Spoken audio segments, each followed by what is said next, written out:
नमस्कार and welcome back to अपना classroom. दोस्तों, आज के इस सेशन में मैं संथाल विद्रोह को पढ़ाने जा रहा हूँ। आप सभी को संथाल विद्रोह के बारे में बताऊंगा। यह एक ऐसी घटना है जो झारखंड के इतिहास में एक नरसंहार या खूनी विद्रोह के नाम से भी जाना जाता है।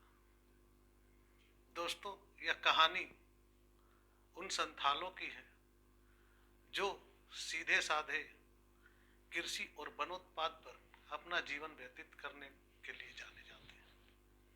ये सीधे साधे लोग जब विद्रोह करते हैं तो उस विद्रोह की पराकाष्ठा क्या होती है, इस बारे में मैं बात करने जा रहा हूँ। संथालों का विद्रोह कोई एकाएक हुआ विद्रोह नहीं था। इस विद्रोह ने वह तमाम हदें तोड़ दी जिसकी कल्पना इससे पहले कभी किसी ने झारखंड की धरती पर नहीं की होगी। तो क्या यह विद्रोह यूं ही हो गया? नहीं, मैं कहूंगा कि यह विद्रोह यूं ही नहीं हुआ। अचानक से घटी एक घटना मात्र यह विद्रोह नहीं थी। यह विद्रोह उन संथाल जनता की जो झारखंड में निवास करते थे, उनकी करुण पुकार, उनके दर्द और उनके शोषण को बयां करती है। यह आंदोलन एक ऐसी जनजातीय आंदोलन के रूप में है जो संगठित रूप से और अंग्रेजों के सरकार के विरोध में और उनके नुमाइंदे जो जमींदार यहाँ पे लगाए गए थे या जो कर्मचारी यहाँ पर थे, उनके विरुद्ध किया गया यह एक आंदोलन था। संथाल विद्रोह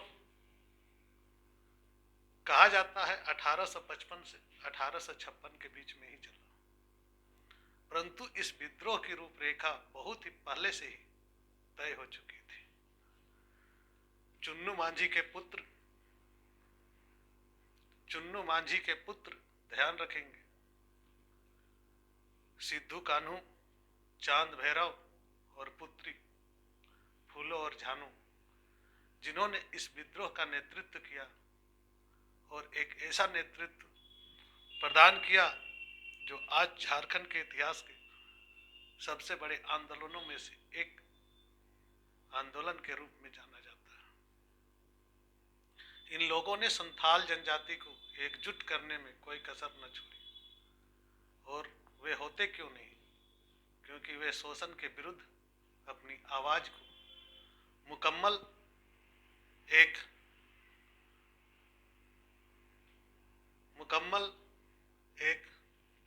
विद्रोह के रूप में साबित करने पर लगे। वह विद्रोह यहाँ की वीरभूम, ढालभूम, मानभूम, बांकुड़ा और संथाल परगना के संथालों ने किया। इस क्षेत्र में अंग्रेजों का प्रवेश हो चुका है और अंग्रेजों के द्वारा शोषण प्रारंभ किया जा चुका है। अंग्रेजों ने इन संथालों को इस प्रकार से शोषण किया कि ये लोग सभी क्षेत्रों को छोड़ के संथाल परगना क्षेत्र में आने पर मजबूर हो गए। संथाल परगना क्षेत्र, जिसे हम दामिने कोह कहते हैं, दामिने कोह में आके ये लोग निवास करने लगे।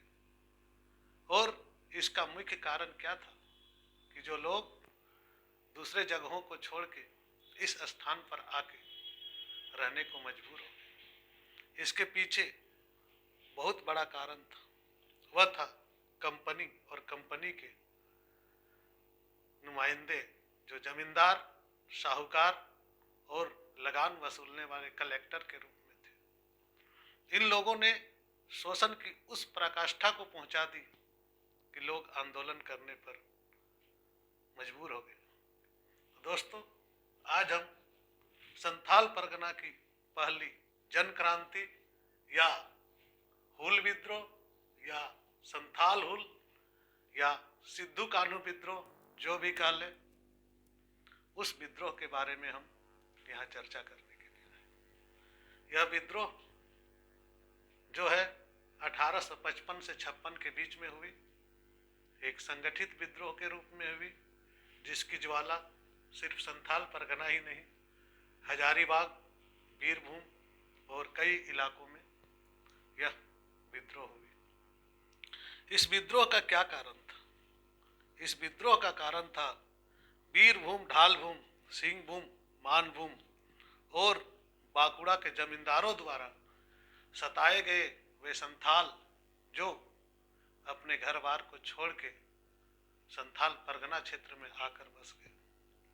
1790 में संथालों ने दामिने कोह में आके शरण ली, परंतु वो मजबूर थे यहाँ शरण लेने को। इसके घटनाक्रम को हम देखते हैं और इस आंदोलन के बारे में हम बात करते हैं।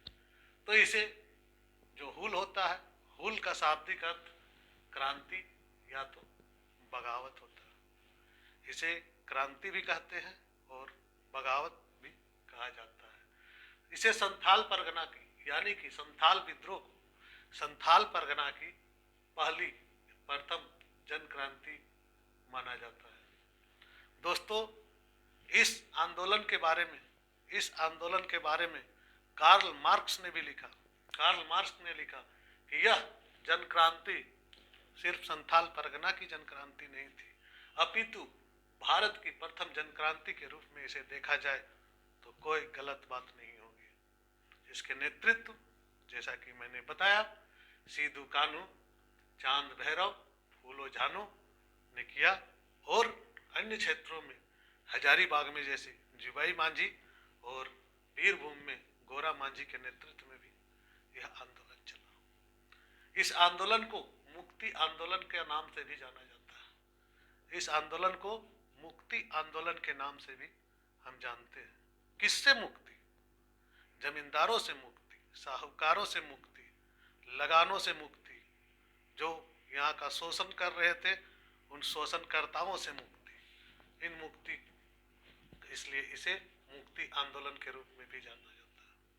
कहा जाता है कि 1830 तक संथाल परगना क्षेत्र में संथालों का निवास होने लगा था, यानी कि वे लोग अन्य क्षेत्रों से आकर संथाल परगना क्षेत्र में बसने लगे थे। इससे पहले वो कई क्षेत्रों में निवास करते थे, परंतु 1830 आते आते वे लोग सभी क्षेत्रों को छोड़ के संथाल परगना क्षेत्र, जिसे हम दामिने कोह के नाम से जानते हैं, इन क्षेत्रों में आकर बसने लगे। दोस्तों, कोई भी आंदोलन यूं ही यकायक नहीं होता, उसके कुछ न कुछ कारण होते हैं। इसके भी कई कारण थे, जिसमें से कुछ प्रमुख कारणों को आपकी परीक्षा के दृष्टिकोण से समझना अति आवश्यक है। जमींदार, जिसका पहला कारण है जमींदारों द्वारा लगान की ऊंची दर। जो अंग्रेज समर्थित जमींदार थे, वे यहाँ की जो संथाल किसान थे, उनके जमीनों पर लगान जो ले रहे थे, उसका दर को इतना ऊंचा कर दिया था कि वे लोग देने में समर्थ नहीं थे। महाजन जो थे वो कृषि कार्यों के लिए ऋण उपलब्ध कराते थे, परंतु ऋण की दर इतनी थी कि उन्हें अपने जमीन गिरवी रखना पड़ता था। इसके बाद संथाल महिलाओं के साथ वे दुर्व्यवहार भी करते थे। बंधुआ मजदूरी इस काल में था, बंधुआ मजदूरी इस काल में चरम पर था और महिलाओं के साथ बलात्कार, महिलाओं के शारीरिक शोषण इत्यादि की घटनाएं भी इस काल में होना चालू हो गई थी। जो लोग ऋण लेते थे और किसी कारणवश ऋण का किस्त नहीं चुका पाते थे, उनके घर की महिलाओं को उसके बदले में उनका ऋण को चुकाने के लिए उनके साथ शारीरिक संबंध स्थापित करने पड़ते थे। ब्रिटिश सरकार के जो नुमाइंदे थे, उन्होंने भी इस लोगों को शोषण करने में कोई कसर नहीं छोड़ा। इस दौरान भागलपुर से वर्धमान के बीच में रेल लाइन का बिछाया जाना सुनिश्चित हुआ था। भागलपुर से वर्धमान यानी कि वर्तमान बिहार से बंगाल के बीच में जो रेल लाइन बिछाई जा रही थी, उसमें इन लोगों को लगाया गया और बेगार पे काम कराया जा रहा था, जिसके बदले में कुछ नहीं मिल जा रहा, सिर्फ भोजन और इसके अलावे कुछ भी नहीं। तो बेगार पे काम करवाया जा रहा था। परंतु सबसे तत्कालिक कारण क्या था?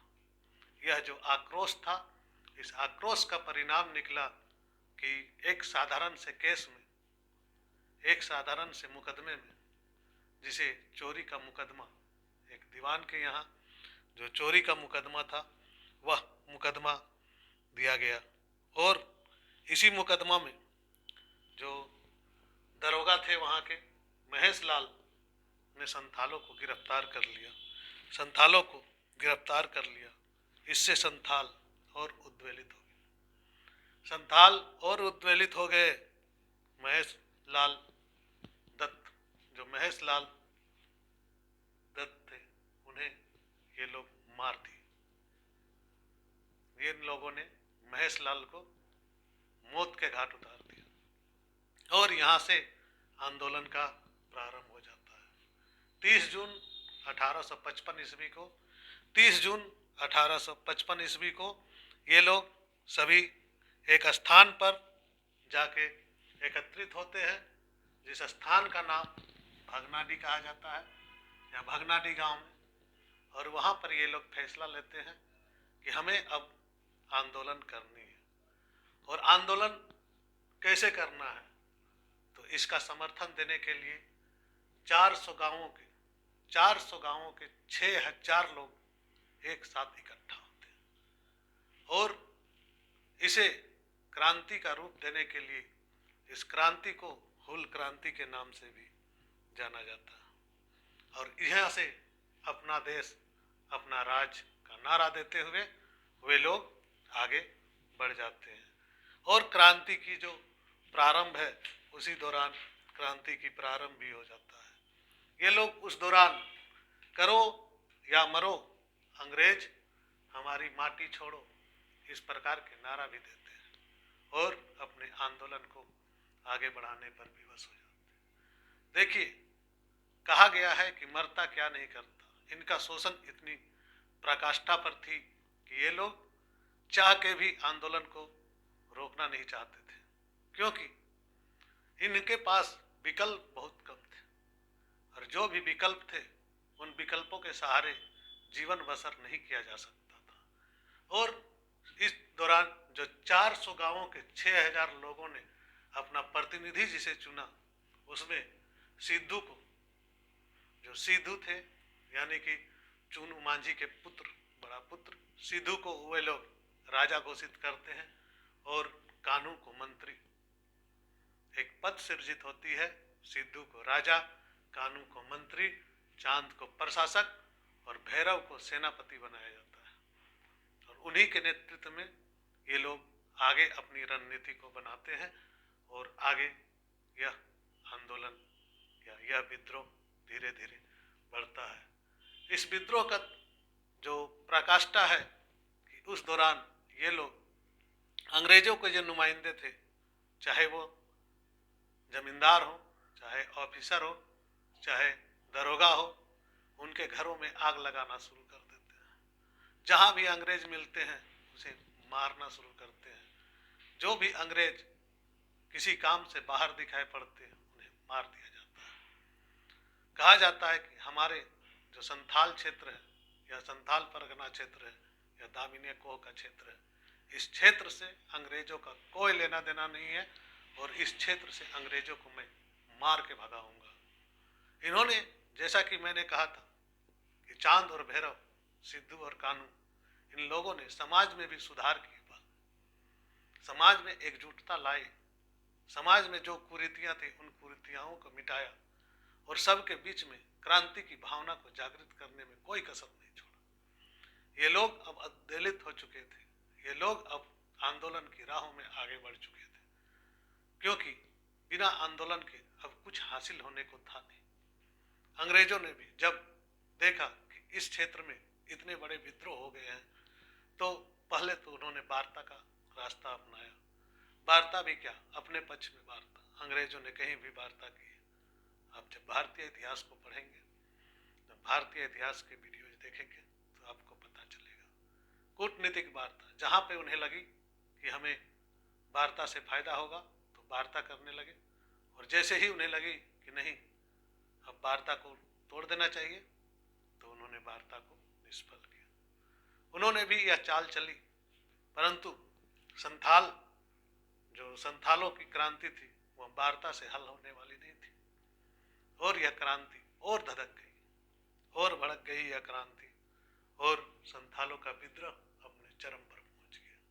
इस विद्रोह को दमन करने के लिए, इस विद्रोह को दमन करने हेतु 7 जुलाई 1855, डेट याद रखें, 7 जुलाई 1855 को जनरल लॉयड के नेतृत्व में एक सेना की टुकड़ी झारखंड की जमीन पर भेजा जाता है, दामिनी कोह की जमीन पर भेजा जाता है, जिसका नेतृत्व सेनापति मेजर बारो के द्वारा किया जाता है।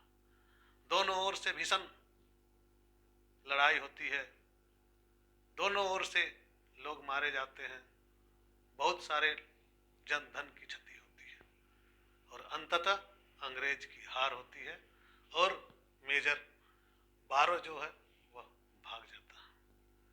उस दौरान कत्ले आम किया जाता है और अंग्रेज सेना के बहुत सारे सैनिकों को भी मार दिया जाता है, और इधर से भी हमारे संथाल भाइयों की भी अनेक वीरगति को प्राप्त हो जाते हैं। सितंबर में जो विद्रोही दरोगा होते हैं जिनका नाम प्रताप नारायण था, वे अंग्रेजों का गुलामी करते थे और यहाँ की खबर वहाँ तक पहुँचाते थे।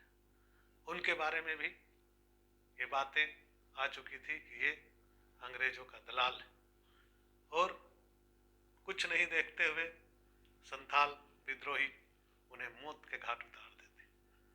प्रताप नारायण की हत्या होने के बाद अंग्रेज समझ जाते हैं कि इस क्षेत्रों में अब शासन चलाना मुश्किल है और शोषण करना भी मुश्किल है, तो वो आखिरी चाल चलते हैं और यहाँ पर मार्शल लॉ लागू कर देते हैं। यानी कि छोटा नागपुर क्षेत्र में पहला मार्शल लॉ लागू हो जाता है, और मार्शल लॉ लागू होने के बाद जो 1855 में सिद्धू पर या उनके नेतृत्व पर 1000 का इनाम रखा जाता है मार्शल लॉ लगाने के बाद, अंततः 1855 में सिद्धू गिरफ्तार हो जाते हैं, और ऐसा कहा जाता है कि 5 दिसंबर 1855 में उसे भागलपुर जेल में फांसी दे दी जाती है। दोस्तों, भागलपुर जेल कहने का मतलब है कि उस दौरान झारखंड बिहार एक साथ थे, इसलिए भागलपुर जेल में उन्हें फांसी दे दी जाती है, जो कि 5 दिसंबर 1855 का डेट है। याद रखेंगे, 5 दिसंबर 1855 को भागलपुर जेल में उन्हें फांसी दे दी जाती है। उसी प्रकार से कान्हू को जब 23 फरवरी को कान्हू पकड़ा जाता है, तो कान्हू को भी उनके गांव में जो भगनाडी है, भगनाडी में ही जो ठाकुरबाड़ी है, उस ठाकुरबाड़ी में 23 फरवरी 1856 को उन्हें भी फांसी पर लटका दिया जाता। आंदोलन को कमजोर करने के लिए अंग्रेजों ने भगनाडी को ही चुना, क्योंकि यह आंदोलन भगनाडी से ही शुरू हुआ था। जहां से प्रारंभ हुआ था उसी स्थान पर कान्हू को फांसी की सजा और उन्हें फांसी पर टांग दिया जाता है। याद रखेंगे, भगनाडी का ठाकुरबाड़ी में आज भी उनकी प्रतिमाएं लगी हुई है। जहां पर फांसी दी गई है उन जगह को आज भी पूजा जाता है। वह हमारे झारखंड की ऐतिहासिक पृष्ठभूमि में उस स्थान का जो रोल है, उस रोल को कभी भुलाया नहीं जा सकता।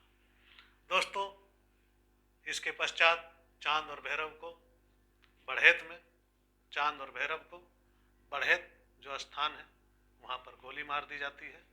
तो इस प्रकार से पहले 7 जुलाई की घटना में देखें, जो जनरल लॉयड की हार हो जाती है, उसके बाद विद्रोही प्रताप नारायण की हत्या कर देते हैं दरोगा की।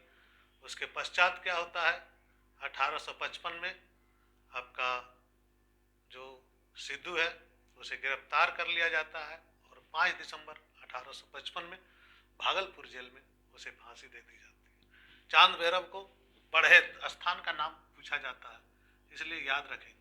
बढ़ेत में गोली मार दी जाती है।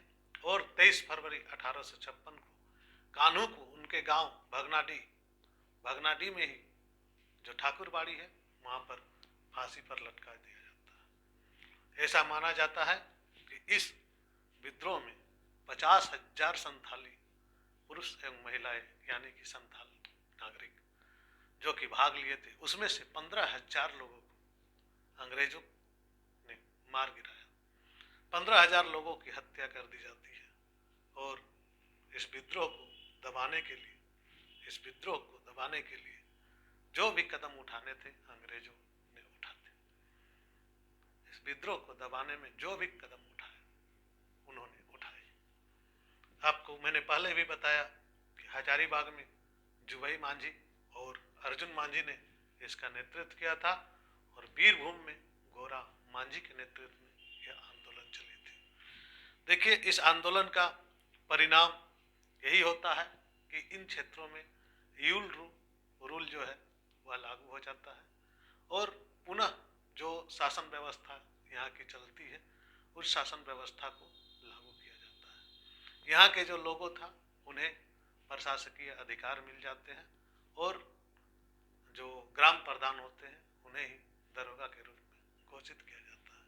1857 में यह यूल रूल यहाँ पे लागू हो जाता है। इस आंदोलन का जो परिणाम था, जिस लक्ष्य के साथ यह आंदोलन चला था, हालांकि वह लक्ष्य प्राप्त नहीं होता है, परंतु झारखंड के इतिहास में संथाल विद्रोह, संथाल रिबेलियन को स्वर्ण अक्षरों से लिखा जाए तो कोई गलत बात नहीं होगी। यहाँ का आंदोलन जो चांद भैरव, सिद्धू कानू और फूलो जानू के नेतृत्व में जो चला, यह आंदोलन भारतीय राजनीति को एक दिशा प्रदान की। इसके पश्चात आप देखेंगे यह 1855 और 1856 में यह आंदोलन हुआ। आप रिलेट करेंगे तो 1857 का विद्रोह जस्ट इसके बाद होता है और 1857 का जब जन विद्रोह है इसका आगे की कड़ी है। तो कार्ल मार्क्स जी ने जो कहा कि यह भारत का सिर्फ दामिने कोह का नहीं, संपूर्ण भारत का पहला जन विद्रोह है, तो कोई गलत बात नहीं, क्योंकि 100% हमने जहाँ भी पढ़ा है 1857 के विप्लव को ही हम पहली क्रांति के रूप में जानते हैं भारतीय इतिहास के संदर्भ में। परंतु अगर दृष्टिगोचर करें हम अपने झारखंड के इतिहास में, तो झारखंड के आदिवासी, झारखंड के मूलवासी जो दीकुओं को भगाने के लिए जो आंदोलन किए, वो आंदोलन किसी भी मामले में जन आंदोलन से कम नहीं रहा। दीकू कहने का मतलब है जो बाहरी लोग यहाँ आके रहे। देखिए, मैं किसी भी टॉपिक में किसी अन्य बातों को इसलिए नहीं डालना चाहता हूँ ताकि आप कंफ्यूज हो जाएंगे तो फिर पढ़ाई में मजा नहीं आएगा। पढ़ना आपको उस तरीके से है जिस तरीके से आपके प्रश्न आएंगे, और वीडियोज या सेशन उसी प्रकार से बना रहे हैं ताकि आपको किसी प्रकार की समस्या सामने न आए और परीक्षा के दौरान आपको ये न लगे कि हमने ये टॉपिक पढ़ लिया है परंतु इस टॉपिक में इसका सही उत्तर हमें नहीं मिला। हर टॉपिक का अपना महत्व होता है और सभी टॉपिक से जहाँ प्रश्न पूछे जाते हैं उन प्रश्नों के आधार पर जो प्रश्न पिछले एग्जाम में पूछे गए हैं और जो आने वाले एग्जाम में सिलेबस के अनुसार प्रश्न पूछे जाएंगे, उसी अनुसार सेशंस को बनाए जा रहे हैं ताकि आपको किसी भी प्रकार की परेशानी न हो। आप कहीं से भी आपको ये न लगे कि इस टॉपिक को पढ़ने के बाद मेरा प्रश्न छूट जाए। कोशिश ये रहती है कि जितने प्रश्न पूछे जाए सभी प्रश्नों के सटीक और सही उत्तर आपको उससे रिलेटेड सेशन में मिल जाए। तो एक सरसरी निगाहों से हम प्रारंभिक परीक्षा को दृष्टि में रखते हुए एक बार सारे घटनाक्रम को देख लेते हैं ताकि आपको सुविधा हो जाए। संथाल विद्रोह 1855 से 1856 के बीच हुई। इसे हुल संथाल हुल सिद्धू कानू का विद्रोह या आपका पहला विद्रोह या प्रथम जन क्रांति या फिर खूनी विद्रोह इत्यादि नामों से भी हम जानते हैं। कहा जाता है कि वीरभूम, ढालभूम, मानभूम, बांकुड़ा के जो संथाल थे वे अपने शोषण से पीड़ित होकर दामिने को, जिसे संथाल परगना या छोटा नागपुर का क्षेत्र कहते हैं, वहाँ आके शरण लिए और धीरे धीरे यह आंदोलन विस्तृत हुआ और ये लोग अपने हक के लिए लड़े, जिसके 1830 तक बोला जाता है कि यहाँ पर लोग जमा हो चुके थे। और इसके मुख्य कारण थे जमींदारों ने लगान की ऊंची दर, महाजनों द्वारा अत्यधिक ब्याज दर, संथाल महिलाओं के साथ दुर्व्यवहार और ब्रिटिश सरकार द्वारा संथालों का शोषण। इसके पश्चात जो रेल लाइन बिछाई जा रही थी भागलपुर और वर्धमान के बीच में, उस दौरान बेगार कराना, और तत्कालिक कारण था दरोगा महेश लाल का जो संथालों के प्रति जो व्यवहार था, यानी कि संथालों को गिरफ्तार करना। घटनाक्रम इस प्रकार से होता है कि 30 जून 1855 को भगनाडीह गांव से आंदोलन प्रारंभ हो जाता है। यहाँ 400 गांवों के लोग, जो 6000 लोगों की एक सभा हुई, इसी दिन को हुल क्रांति के नाम से जाना जाता है। इन्होंने अपना देश अपना राज्य का नारा दिया, करो या मरो, ब्रिटिश राज दूर भगाओ, इस प्रकार के नारे दिए। सिद्धू को राजा घोषित किया गया, कानू को मंत्री, चांद को प्रशासक और भैरव को सेनापति। यहाँ बता दें कि इन चारों के जो पिता थे उनका नाम चुनू मांझी था। इस विद्रोह का दमन हेतु 7 जुलाई 1855 को जनरल लॉयड के नेतृत्व में एक सेना भेजी गई, जिसमें मेजर बारो युद्ध में हार जाते हैं और इस दौरान विद्रोही दरोगा प्रताप नारायण को हत्या कर देती है। इस क्षेत्र में मार्शल लॉ लागू हो जाता है। सिद्धू कानू पर 10,000 का इनाम रखा जाता है और 1855 में उन्हें गिरफ्तार किया जाता है। 5 दिसंबर 1855 को भागलपुर जेल में उन्हें फांसी दे दी जाती है। चांद और भैरव को बढ़ेत में गोली मार दी जाती है और 23 फरवरी 1856 कानू को भोगनाडीह गांव का ही ठाकुरबाड़ी में फांसी लगा दी जाती है। कहा जाता है कि 50,000 संथाली पुरुष महिला इस आंदोलन में भाग लेते हैं, जिनमें से 15,000 को मार दिया जाता है। इन्हीं 15,000 को मार दिए जाने के कारण, इस विद्रोह नरसंहार के कारण, इसे खूनी विद्रोह भी कहा जाता है। इसके पश्चात जो हजारीबाग है, वहाँ पर जुबाई मांझी और अर्जुन मांझी ने नेतृत्व किया था और वीरभूम में गोरा मांझी के नेतृत्व में यह आंदोलन चला। इसका पश्चात जो परिणाम हुआ, इस क्षेत्र में यूल रूल लागू हो गए और यहाँ की जो पारंपरिक व्यवस्था थी वह चलने लगी। तो दोस्तों, अभी जो हमने बात की यह संथाल विद्रोह से संबंधित बातें थी, जो प्रारंभिक परीक्षा और मुख्य परीक्षा दोनों के लिए ही इम्पोर्टेंट है। और आप सभी कोशिश करें कि वीडियो को पूरा देखें और लाभ उठाएं, दोस्तों को भी शेयर करें, लाइक कमेंट करें। और आपको अगर किसी प्रकार का वीडियो चाहिए कि मुझे इस टॉपिक पर वीडियो चाहिए, तो आप हमारे कमेंट बॉक्स पे कमेंट करेंगे। आप लाइक करेंगे तो बहुत सारे लोगों के पास यह वीडियो पहुंचेगा। तो धन्यवाद। जोहार। मेरी जो टारगेट है वो आपको परीक्षा पास कराने की है।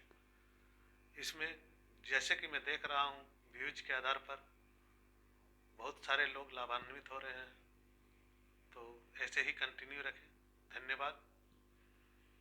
जोहार। जय हिंद। एक स्क्रीनशॉट ले लें।